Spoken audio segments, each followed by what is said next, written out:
지금 저에게 주신 은혜의 말씀은 데살로니가 전서 3장 11절, 12절, 13절입니다. 신약 331면에 있습니다. 데살로니가 전서 3장 11절부터 13절까지의 말씀입니다. 하나님의 거룩한 말씀을 봉독해 드립니다. 하나님 우리 아버지와 우리 주 예수는 우리 길을 너희에게로 직행하게 하옵시며 또 주께서 우리가 너희를 사랑함과 같이 너희도 피차간과 모든 사람에 대한 사랑이 더욱 많아 넘치게 하사 너의 마음을 굳게 하시고 우리 주 예수께서 그의 모든 성도와 함께 강림하실 때에 하나님 우리 아버지 앞에서 거룩함에 흠이 없게 하시기를 원하노라. 아멘. 하나님의 말씀이었습니다. Good morning. 예, 좋은 아침입니다.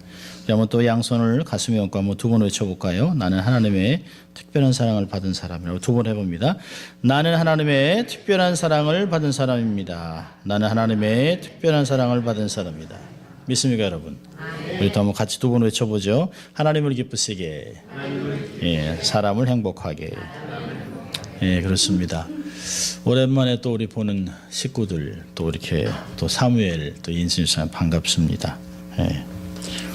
자, 오늘은 계속해서 데살로니가 전서를 강의합니다. 오늘 본문을 가지고 바울의 기도라고 하는 제목으로 말씀을 나누려고 합니다.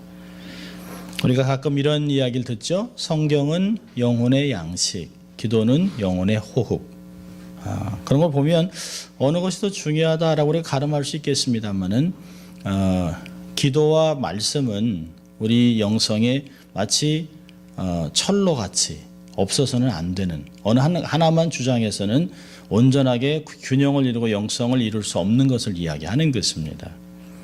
올해 우리 교회는 전교인 성경 5만 장 읽기를 열심히 캠페인을 하면서 교우들이 열심히 성경을 읽고 있어서 너무 감사합니다. 자, 그런데 기도는 어떻습니까?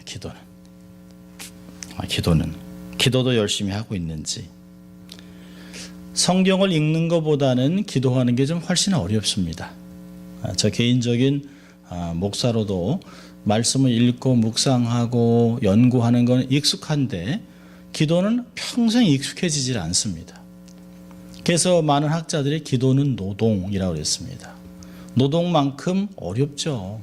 시간을 따로 떼서 하나님께 집중하고 마음을 들여놓고 하나님께 고백해야 하는 건 친밀한 관계가 결코 쉽지는 않습니다.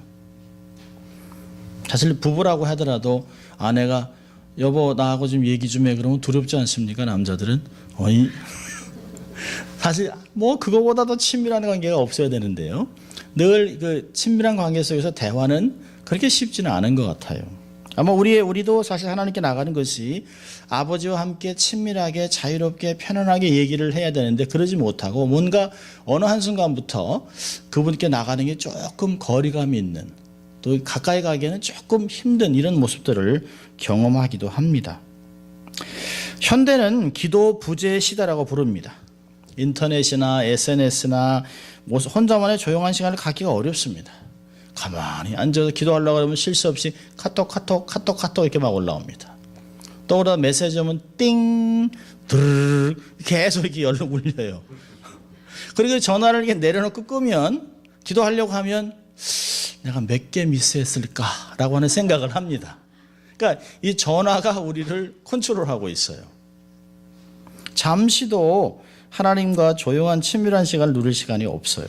과거 어느 때보다 기도의 시간이 많이 줄었다라고 합니다. 삶이 편해졌어요. 모든 것이 익숙해졌어요. 뭐 지구촌이라고 그러잖아요. 뭐 하루를 왔다 갔다 합니다. 근데 모든 것은 편안해지고 모든 것은 좋아졌는데 우리의 영성만은 더 나아지지 않는 게 현실입니다. 옛날같이 인터넷이 없을 때, 특별한 놀이가 없을 때는 일찍 자고 일찍 일어나고 기도하고 말씀 보고 이것이 삶이었었어요. 근데 지금은요, 늦게 자고 늦게 일어나고 이것이 우리의 삶이 되어버렸습니다. 우리가 기도가 없기 때문에 영적인 건강이 악화되고 있다는 건 뭐 설명할 필요도 없습니다. 사실은 만약에요, 의사가 되게 상태가 너무 치명적이기 때문에 이 약을 매일 밤 10시부터 11시 15분 사이에 먹지 않으면 아침에 죽는다. 이렇게 얘기를 한다면 아마 절대로 그 시간을 놓치지 않을 것이에요. 근데 우리는 그런 긴박함이나 이런 위험성을 느끼지 못하고 살아갑니다. 너무 피곤하거나 영화를 보고 있어서 시간이 없다라고 말할 수가 없죠. 그 시간이 되면 땡 하고 그 약을 먹어야 되기 때문에. 우리도 기도의 시간을 정하지 않고 우리가 기도하겠다, 시간이 나겠다, 결코 나지 않는다는 것이. 그렇지 않습니다. 우리가 기도하지 않으면 우리 영혼은 급속히 피폐해지는 것입니다. 한 조사에 의하면 미국인 크리스찬들은 90% 이상이 매일 기도한다고 합니다. 적어도 이게 기독교의 삶이 일상화되어 있어요. 근데 그들의 기도 내용들이 주로 뭡니까? 건강, 행복, 그 다음에 부, 명예 이런 것도 왜 기도합니다. 안전. 뭐 대통령 선거했을 때는 누가 됐으면 좋겠다 하고 대놓고 기도도 합니다. 뭐 건강, 부, 행복, 나라의 평화를 위해 기도하는 것 나쁜 거 아닙니다. 당연히 해야 되는 것입니다. 문제는 왜 그것을 기도하고 있냐는 것이에요. 왜? 우리는 노하우에 대해서는 굉장히 많은 것을 질문하는데요. why라는 질문을 하지 않습니다. 어떻게 기독교인으로 삶을 살아갈까라고 하는 질문을 하고 how to라고 하는 책은 굉장히 많은데요. 왜 우리가 기독교인으로 삶을 살아가느냐라고 하는 질문에는 감히 쉽게 대답할 수가 없어요. 여러분 한국 사람들도 비슷합니다. 한국 사람들도 우리도 마찬가지죠. 안전하게 자녀들의 건강과 안전을 위해서 행복을 위해서 미래를 위해서 많이 기도해요. 여러분 한국 사람들의 정서를 보면 한국 사람들은 기독교의 역사가 짧습니다. 그래서 우리의 삶 깊은 곳에 있는 것이 여러 가지가 있어요. 그래서 기독교라고 하는 틀을 이렇게 벗겨내면 유교라는 게 나옵니다. 유교. 그래서 생각이 사대부적인 게 많아요. 그래서 수평적인 관계가 아니라 수직적이고 계급적입니다. 또요, 유교의 껍질을 벗겨내면 불교적인 성향이 나옵니다. 그래서 인과응보. 그래서 현재의 삶은 과거의 결과, 지금도 미래의 어떤 원인을 제공하고 있다라고 생각합니다. 성경은 그렇지 않다고 얘기해요. 성경은 우리의 원인이 미래에 있기 때문에 지금의 현실의 고난을 지난다고 하고 반대 얘기를 해줍니다. 그래서 또 불교는 내가 잘해야 제대로 된 사람으로 태어나니까요. 업보를 많이 쌓여서 선행, 그래서 많이 선행을 합니다. 근데 운명론도 있어요. 근데 이 한 껍질을, 불교의 껍질을 딱 벗겨내면 샤머니즘이 나옵니다. 샤머니즘 뭘까요? 신을 소원 성취를 이루는 도구로 사용하는 것이에요. 신과 인간적인 관계를 인격적인 관계에 맺지 않습니다. 그저 내가 어떤 것을 얻기 위해서 재물을 드리고 정성을 더하고 최선을 다합니다. 지극정성이죠. 근데 이 지극정성이 애들 대학 수능 때가 되면 이게 극을 달합니다. 한국의 그 어머니들 보면 아버지도 마찬가지고요. 아들의 수능을 위해서 그 전국에 아주 유명하다는 사찰, 큰 바위 이런 데서 지극정성으로 공양을 합니다. 아침에 일어나서 목욕제계를 하고 또 108변 절을 하고 300배, 3000배까지 하면서 쩔룩쩔룩 하면서도 아들이 대학에만 붙는다면 공부를 열심히 시키지 그러고 있어요. 그런데 교회는요? 교회는 수능 합격을 위한 특별 새벽 기도회 이렇게 합니다. 그래서 아침이면 엄마 아버지들이 쫙 새벽에 나와서 주여 하고 부르짖습니다. 평상시에는 조용한 새벽 기도가 이 수능을 위한 특별 새벽 기도가 꽉꽉 채워집니다. 우리 아들 딸 수능 잘 치고 원하는 대학 가게 해달라고 하나님께 간절히 기도합니다. 고3이 있는 가정은 교회에서 1년 동안 모든 봉사와 사역에서 면제 대상이랍니다. 대단하죠. 고3이 되면 저 고3인데 그럼 얼른 집에 가라 그럽니다. 철야기도나 새벽기도나 봉사나 중고등부 사역도 안 오고 안 와도 빨리빨리 가서 그냥 대학. 여러분, 예수님은 마태복음 6장 33절에서 너희는 먼저 그의 나라와 그 의를 구하라. 그리하면 이 모든 것을 너희에게 더하겠다라고 가르쳤어요. 우리가 얻고 싶어하는 모든 것들은 하나님의 나라와 영광을 위해서 구하는 자에게 하나님이 주기로 작정된 것들입니다. 근데 우리가 본질을 놓치고 주변 것들을 자꾸 붙잡는다는 것이에요. 그래서 우리의 기도를 자세히 들여다보면 하나님의 나라와 영광이 없어요. 나의 왕국, 나의 성공, 나의 유익, 모든 것이 나를 중심으로 기도가 돌고 있습니다. 이기적인 기도죠. 그것과 비나이다 비나이다 하고 별 차이가 없어요. 여러분, 예수님이 십자가를 지시기 전에 고통 속에서 겟세마네 기도에서 드린 기도를 들어보세요. 마가복음 14장 36절을 보면 가라사대 아바 아버지여 아버지께서는 모든 것이 가능하오니 이 잔을 내게서 옮기시옵소서. 그러나 나의 원대로 마옵시고 아버지의 원대로 하옵소서 하시고. 우리 같으면요, 제발 이 무거운 짐을 좀 벗게 해주세요. 지지 않게 도와주세요. 하나님, 왜 내가 이런 짐을 져야 합니까? 왜? 라고 하나님께 부르짖습니다. 만약에 그럴 때 예수님이 옆에서요, 나는 이렇게 물어보면 무슨 대답을 해야 할지 모르겠어요. 우리는 정말 고난이 없는 성공, 십자가가 없는 영광을 위해서 기도하고 있습니다. 그리고 우리는 스스로 기도 많이 했다라고 스스로 위로합니다. 오늘 본문에 나오는 바울의 기도는 우리의 기도가 어떻게 방향성을 제대로 잡아야 될 것인가를 가르쳐주고 있습니다. 목자의 기도입니다. 목양 기도이기도 하지만 바울의 기도를 잘 들어보면 자기를 위한 기도가 아닙니다. 타인을 위한 기도입니다. 그리고 하나님께 향하고 있는 기도예요. 이 바울의 기도 내용을 11절, 12절, 13절에 보면 딱 세 가지가 나오는데요. 첫째로는 11절에 하나님의 뜻을 구하고 있어요. 둘째로는 성도들이 사랑이 넘치기를 위해 기도하고 있습니다. 셋째로는 13절에 거룩한 삶을 위해 기도하고 있습니다. 하나씩 보면서 우리의 삶을 좀 비교해 보려고 합니다. 자, 첫째로는요, 하나님의 뜻을 위한 기도를 하고 있습니다. 우리 11절을 같이 읽습니다. 하나님 우리 아버지와 우리 주 예수는 우리 길을 너희에게로 직행하게 하옵시며. 예, 이 말을 보면 너희와 우리의 삶을 막고 있는 장애물을 없애달라라고 하나님께 기도하고 있습니다.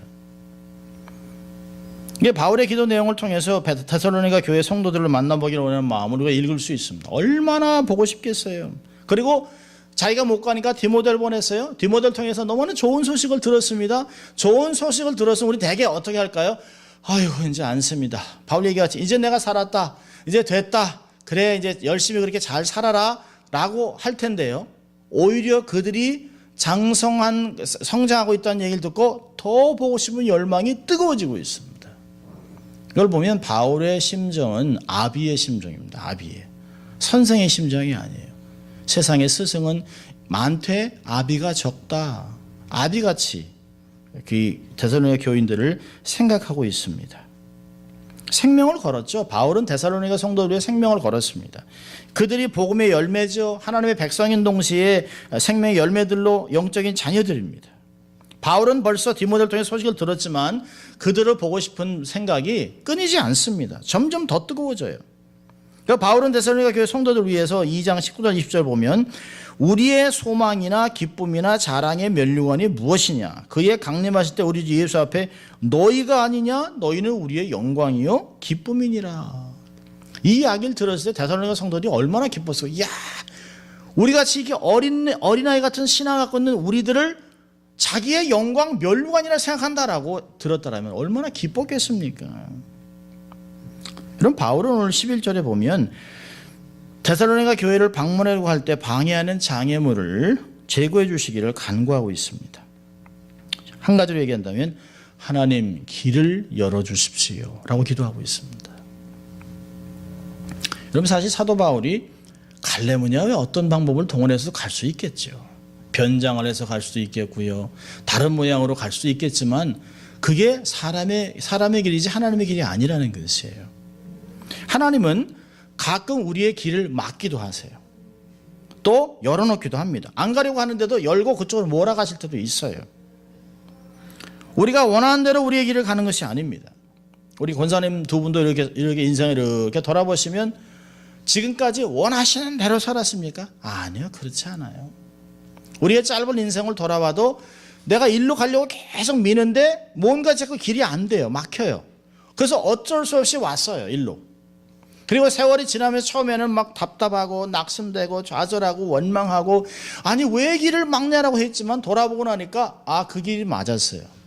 하나님이 그래서 이유가 있어서 사람을 통해서 환경을 통해서 어떤 통해서 내 육신을 쳐서라도 길을 막 막아서 일로 막 몰아갔습니다.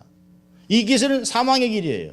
세상에서 명예는 얻을 수 있어요. 이 세상에서 돈을 얻을 수 있어요. 세상에서 많은 것도 거둘 수 있지만 분명히 신앙이 무너져요. 그러니까 하나님이 생명의 길로 이걸 연결해 나간 것이에요. 여러분, 이 신앙의 믿음의 고백이 예레미야 10장 13절에 있습니다. 잘 들어보세요. 여호와여, 내가 알거니와 인생의 길이 자기에게 있지 아니하니 걸음을 지도함이 걷는 자에게 있지 아니합니다. 내가 내 마음대로 걷는 게 아니라는 거예요. 우리가 이것을 바로 깨닫기만 하면 우리의 삶이 얼마나 정확하게 가겠습니까? 우리는 가끔 그러잖아요. 아, 거길 내가 왜 가지고, 아, 거기 그걸 왜 먹어가지고, 아, 거기를 왜 가가지고 이런 얘기를 합니다. 잠언서 16장 9절은 사람이 마음으로 자기의 길을 계획할지라도 걸음을 인도하시는 자는 여호와시니라. 동일한 말씀이에요. 믿음의 사람들은 다 이런 동일한 고백을 해냈습니다. 잠언서 5장 21절에서는요. 대저 사람의 길은 여호와의 눈앞에 있나니 그가 모든 길을 평탄케 하신다. 어떤 때는 참 우리가 삶에 첩첩산중입니다. 근데 주님 보실 때는 쓱 깎아내면 길이 열려요. 근데 우리가 볼 때는 우리 힘으로는 안 돼요. 그러니까 이 길은 가기 싫은 거예요. 그런데 하나님이 이렇게 나무를 쓱 제껴놓으면 거기에 시온의 대로가 열리는 걸 우리는 못 보는 거예요. 시편에서 뭐라고 합니까? 홍해 밑에 길이 있었다. 그건 하나님만 아시는 길들이에요. 가장 안전하고 가장 기가 막힌 길들인데 우리는 그걸 찾지 않습니다. 쉽고 넓고 환한 길들을 찾습니다. 여러분, 오늘 11절 통해서 우리에게 가르쳐주는 게 뭘까요? 기도란 내 뜻대로 무엇을 하려고 하는 것이 아니라는 것이에요.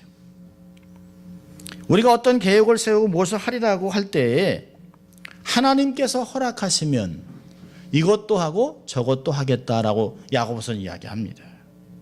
그렇지 않으면 언제나 내 뜻과 내 주장을 고집하게 돼 있어요. 우리는 가끔 믿음을 우리의 열심과 바꿔치기 하려고 합니다. 포장하려고 해요.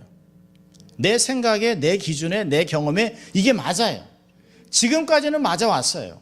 지금까지는 어떤 도움으로 이게 이루어왔어요. 그러나 앞으로도 그렇게 될지는 아무도 몰라요. 우리가 5분 후에, 20분 후에, 5년 후에, 10년의 삶을 알 수 있다면 우리가 이렇게 살겠어요? 아니요, 그렇지 않아요. 내일 일은 난 모르고 가는 거예요. 그렇다면 지금까지 익숙한 길을 온 것은 지금까지 험난한 길을 지나왔으니까 그 길이 익숙하게 보이는 것뿐이에요. 그렇다면 지금 여기서 해야 될 일은 뭐죠? 하나님, 내가 어떻게 해야 될지, 어디로 가야 될지, 무엇을 할지 내게 알려주십시오라고 주의 뜻을 구하는 것이에요. 우리가 아무리 선한 일이라고 생각하는 것이라도 하나님께 기도하는 것이 성도의 마땅한 자세입니다. 우리가 가끔 하나님이 기뻐하는 거야, 무조건 열심을 내면 돼 라고 하지만 오히려 이것이 하나님과 아무 관계가 없는 일이 될 수 있습니다. 여러분, 산상수훈 마지막 7장에 21절부터 23절까지 많은 예화를 얘기하잖아요. 많은 사람이 주여 주여 내가 주의 이름으로 귀신도 쫓았습니다. 기적도 일으켰습니다. 병도 고쳤습니다. 주님이 저를 모르신다 그러면 안 되죠? 라고 하지만 주님이 나는 너희들을 전혀 모른다. 안 지켰다는 거예요. 자기의 이름으로 자기 열심히 했다는 거죠. 여러분, 사도 바울이 자기가 방법이 없어서 하나님께 기도할까요? 방법 많습니다. 사도 바울을 도우려고 하는 사람은 얼마든지 있어요. 로마에도 백부장부터 천부장까지 굉장히 많은 사람이 바울을 도우려고 하지만 바울은 알았어요. 하나님이 자기를 아시아로 가는 길을 막고 마게도니아로 몰았다는 걸 알고 있어요. 아, 내 방식대로 가면 안 된다. 하나님 길을 열어주세요. 예수님의 은혜로 내가 이들에게 다시 갈 수 있도록 길을 열어달라고 기도하고, 내 방식이 아닌, 내가 한 경험으로 아닌 하나님의 뜻대로 길이 열리면 가겠다는 게 주님이 허락하시면. 우리는 범사에 기도하면서 하나님의 뜻을 찾아야 할 줄 압니다. 여러분, 신앙은 익숙할 때 위험합니다. 익숙할 때. 어떤 사람이 힘들게 산을 올라갔어요. 산을 올라갔습니다. 그래서 안내하는 사람이 그래도 절대로 안전줄을 놓으면 안 됩니다. 근데 이 사람이 아니 뭐 여기 올라올 때가 더 힘들지 뭐 힘드냐고, 내려가는 거 힘도 안 힘든다. 그리고 이 사람이 안전줄을 놨어요. 그러니까 이 안내원이 절대 그러면 안 된다고 몇 번 말렸는데요. 뭐 이게 몸도 가볍고 뭐 짐도 가볍게 하다가 발을 헛디뎌가지고 낭떠러지로 쭉 떨어 죽었습니다. 여러분, 등산할 때는 사고가 안 나요. 하산할 때 사고가 나는 거예요. 안내자들의 말을 잘 들어야 합니다. 무엇보다 하나님의 음성에 귀를 기울일 수 있는 여러분 되시길 주의 이름으로 축원합니다. 두 번째로는 12절에, 우리 12절 같이 읽습니다. 또 주께서 우리가 너희를 사랑함과 같이 너희도 피차간과 모든 사람에 대한 사랑이 더욱 많아 넘치게 하사. 예. 데살로니가 교우들의 삶에 사랑이 넘쳐나길 기도하고 있습니다.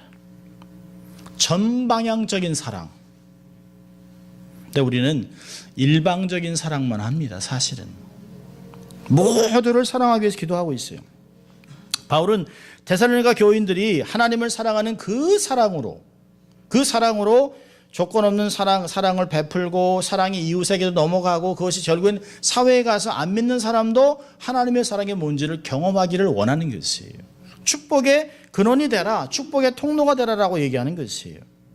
양적인 면에서는 끝없이 사랑의 빚을 지고 계속해서 사랑하고 원수까지 사랑하는 것을 이야기하고 있습니다. 아마 데살로니가 교우들은 알았겠죠. 그럼 우리 핍박하는 사람까지도 바울이 아마 그럼 그 사람도 왜 기도해야지, 원수를 왜 기도해야지라고 하는 것들을 말씀하셨을 것입니다.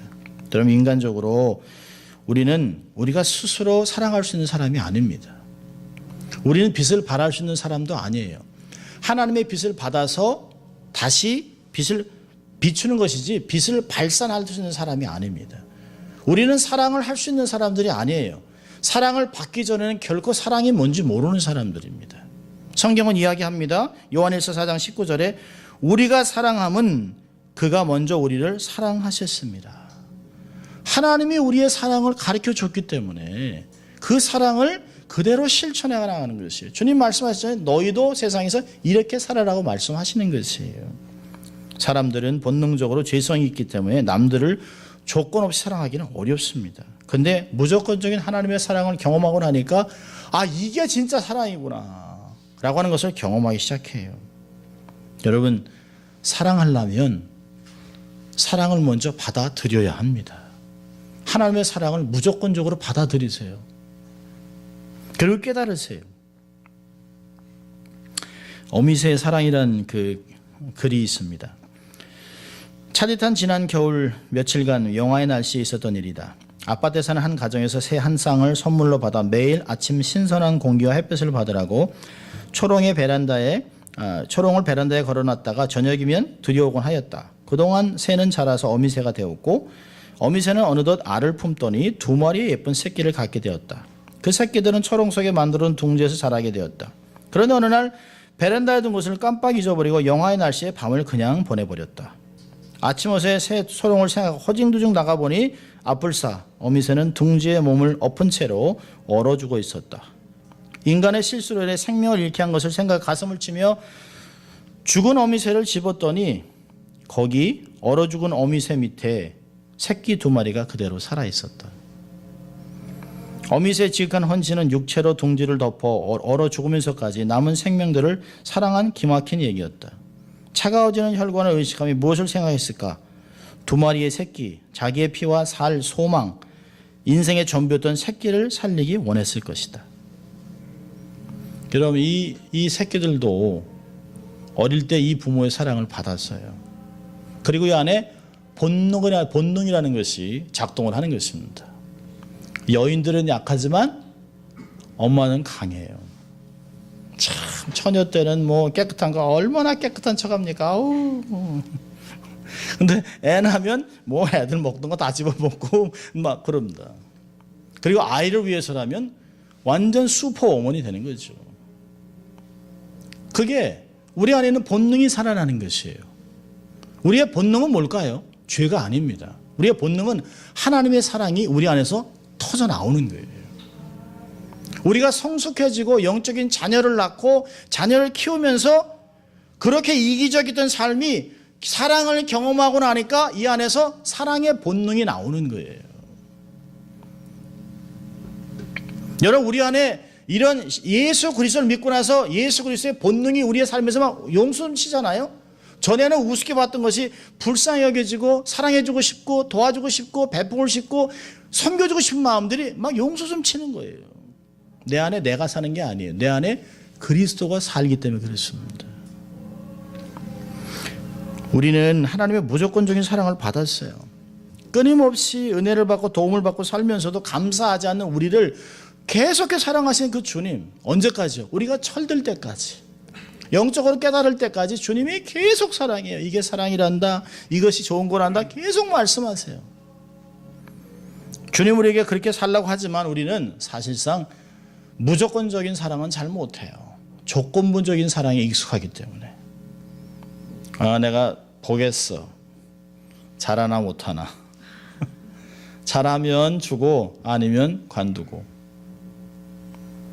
그게 어려서부터 우리는 그렇게 자랐어요.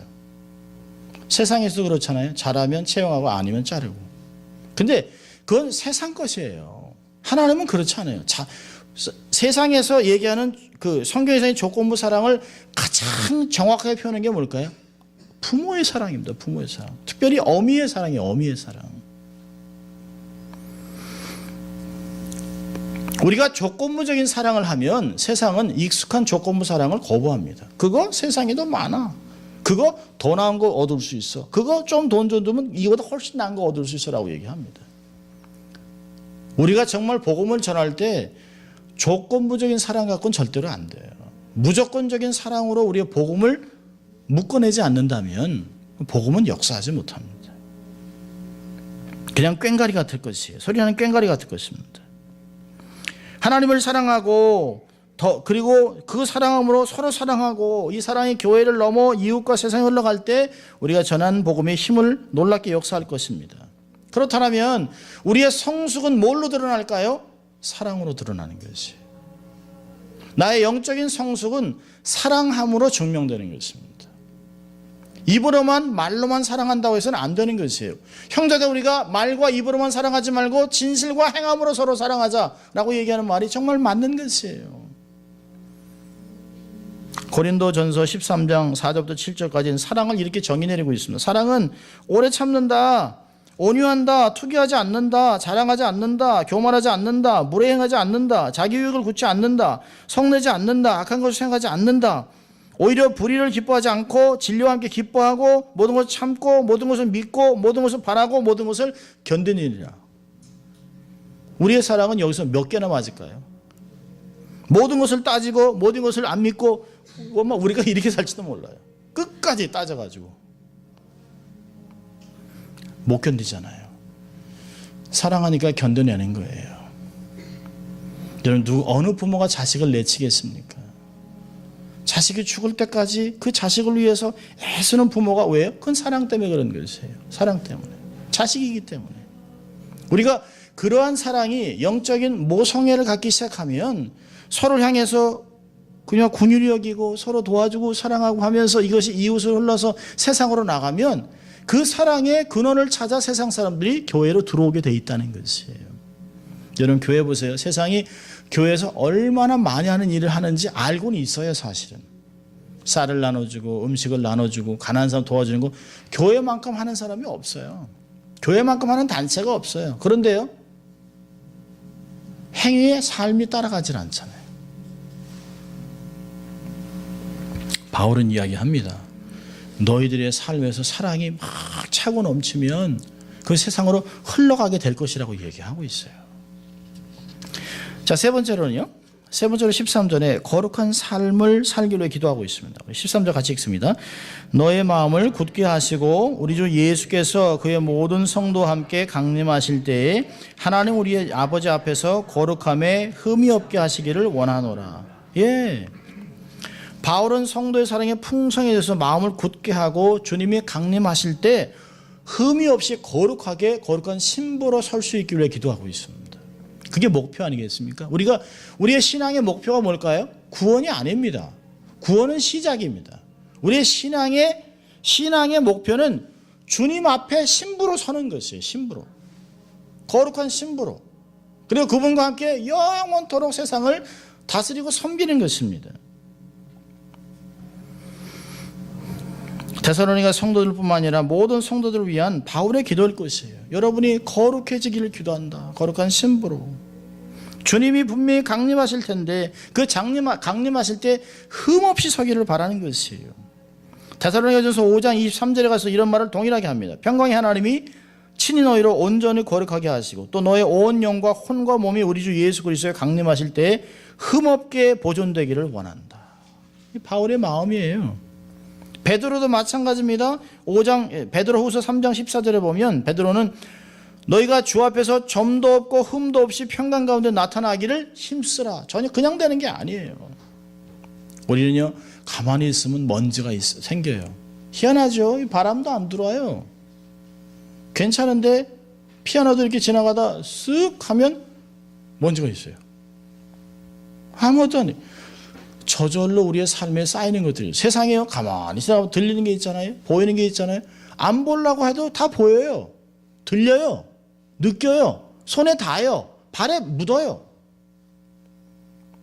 우리가 털어내지 않는 한 우리는 절대로 깨끗한 삶을 살아갈 수 없어요.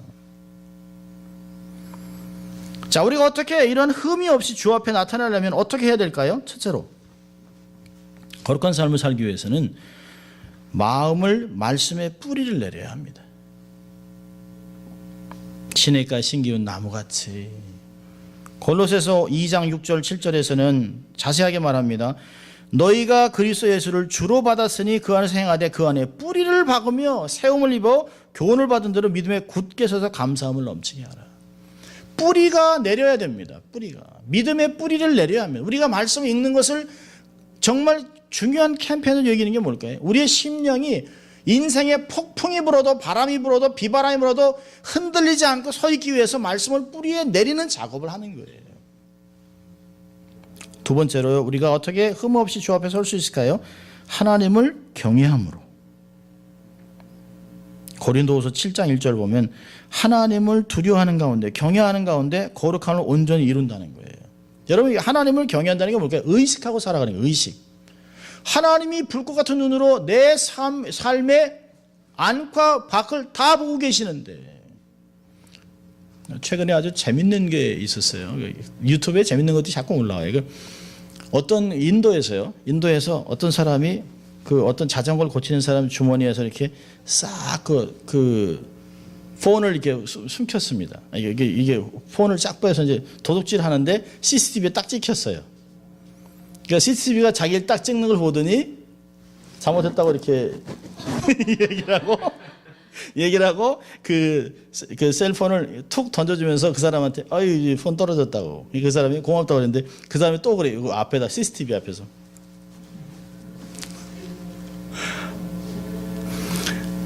우리가 몰래 카메라가 설치되어 있다고 생각하면 얼마나 우리가 정직하게 삶을 살겠어요. 우리가요 요즘 최근에 이제 연말이기 때문에 이제 교통경찰들이 티켓을 많이 띱니다. 제가 이제 늘 다니는 길 유가, 웨스턴, 옥스포드, 맨하탄 여기 보면 하루에도 한 30장씩 뛰는 것 같아요. 그러니까 특별히 거기 갈 때는요 아주 경건하게 운전합니다. 제가 의식하니까 한 장 뛰면 손해보는 거잖아요. 여러분 경찰도 의식하면 내가 준법 정신이 생기잖아요. 우리가 하나님이 나를 보고 있다, 하나님이 내 앞에 계신다라고 생각하고 하나님이 내 곁에 앉아 계신다 생각하면 우리가 법을 어기겠어요? 안 그렇거든요. 아내가 옆에 앉아 있는데 딴짓을 못 하잖아요. 의식하는 게 그렇게 중요한 거예요. 하나님을 의식하고 살아가는 것, 하나님을 두려워하는 것, 하나님을 경외하는 것, 그게 우리의 삶을 온전하게 한다는 것이에요. 세 번째 필요한 건 뭘까요? 인내함으로 기다리는 거예요. 주의 재림을. 야고보서 5장 8절에 너희도 길이 참고 마음을 굳게 하라. 주의 강림이 가깝다. 여러분 우리는 말세가 되면 마음이 휙휙 흔들립니다. 왜요? 세상에 너무 새로운 게 많아요. 하나님이 없이도 살 것 같아요. 하나님이 안 와도 될 것 같아요. 하나님이 안 오실 것 같아요. 가톨릭에서는 예수님이 안 올 거라고 선언을 했습니다. 주님이 다시 재림 안 할 거라는 거예요. 그랬다가 난리가 나니까 바티칸에서 그 성명서를 지워버렸습니다. 근데 그게 가톨릭의 믿는 믿음이에요. 주님이 이렇게 있는 동안 안 오실지도 모른다는 거예요. 여러분, 사람들의 교훈에 귀를 기울이지 마세요. 세상에 미혹되지 마세요. 주의 오심을 기다리고 있어야 합니다. 주님이 재림이 늦춰진다고 안 오시는 게 아니에요. 반드시 하나님의 때에 오시게 돼 있어요. 때와 기한을 모를 뿐이에요. 여러분, 때와 기한을 알려주지 않는 이유가 뭘까요? 주님이 다음 주에 오신다 그러면 여기서 내일부터 일하러 갈 사람이 있겠습니까? 없어요. 아무도 일 안 합니다. 경찰도 일 안 하고 아무도 일 안 해요. 아무도 일 안 해요. 삶이 망가집니다. 그래서 늘 영적인 적당한 긴장이 중요한 거예요. 주님 오신다. 저희도 어릴 때 어머니가 인내함으로 아버지의 오심을 기다리셨습니다. 저희 아들 4명이 하도 말을 안 듣고 그냥 아들 4명 키우느라고 집이 나만 하는 게 없어요. 나만 하는 게. 매일 뭔가 깨져요. 매일 한 번은 장독 깨고 한 번은 유리창 깨고 너무 말을 안 들으니까 어머니가 아버지 오시면, 아빠 오시면 다 얘기한다. 긴장합니다. 우리 뭘 볼까요? 5시, 6시, 그럼 미리 다 씻고 깨끗하게 하고 공부하는 척, 아버지 오실 때가 되면 초긴장합니다. 초긴장. 여러분, 우리가 긴장이 필요해요. 주님 안 오실 것 같지만 반드시 오십니다. 주님이 늦는 이유는 베드로후서 3장 9절에 얘기해요. 주님이 늦는 게 아니에요. 많은 사람이 구원받기 위해 주님이 늦추시는 거예요. 늦추시는 거. 기회를 주는 거예요. 50년 전에 100년 전에 주님이 오셨다면 우리는 그냥 끝난 거예요. 끝난 거죠. 한국 민족은 끝난 거예요. 하나님이 마지막에 쓰임 받으시는 기회를 주시고 있는 것이에요. 주님이 아직도 이 땅에서 내가 할 일이 있다고 생각하시고 영광 받으실 게 있기 때문에 아직도 주의 오심을 늦추고 있는 것이에요. 여러분, 기도는 하나님과의 친밀함을 관계를 기반으로 깊어집니다. 그분의 마음을 깨닫고 의도를 파악하고 그분이 관심이 어디 있는가에 따라 우리의 기도가 정해진다는 것이에요. 주님이 보는 것 우리도 보고, 주님이 관심을 두는 거에 우리도 관심을 두고, 주님이 마음 아파하는 거에 우리도 마음 아파하고, 주님이 원하시는 것들을 자꾸 깨닫기 시작하면 그게 우리의 삶의 기도 제목이 되는 것이에요. 정말 사람들을 행복하게 하고 정말 하나님을 기쁘시게 하려고 하는 것들을 생각한다면 왜 기도 제목들이 안 일어나겠습니까? 정말 우리는 우리의 틀을 벗어나서, 틀 밖에 나와서 하나님이 만들어 놓은 틀을 좀 만들 필요가 있습니다. 기도의 지경틀을 넓혀가는. 그래서 나를 넘어서 내 곁에 또 내 주위에 있는 이웃들, 전혀 모르는 사람들, 정말 원수 같은 김정은, 그 북한 동포들 위해서 기도하는, 그래서 우리가 하나님의 영광을 위해 쓰임받는 우리들 될 수 있기를 주의 이름으로 축원합니다. 기도하겠습니다. 하나님 아버지, 감사합니다. 오늘도 바울의 기도를 통하여 우리가 어떤 기도를 드려야 할지 저희를 가르쳐 주시고 인도하신 주님 감사합니다. 그래서 하나 우리의 삶에서 늘 하나님의 뜻을 구하고 사랑이 넘치고 또 우리의 삶 가운데서 늘 하나님의 역사를 감당하고 거룩한 삶을 살아가는 저희들 될 수 있도록 하나님 축복하시고, 그래서 그 결과로 하나님은 큰 영광을 거두시고 우리는 많은 열매를 거둘 수 있도록 주님 축복하여 주시옵소서. 감사하고 예수님 이름으로 기도합니다. 아멘. 이제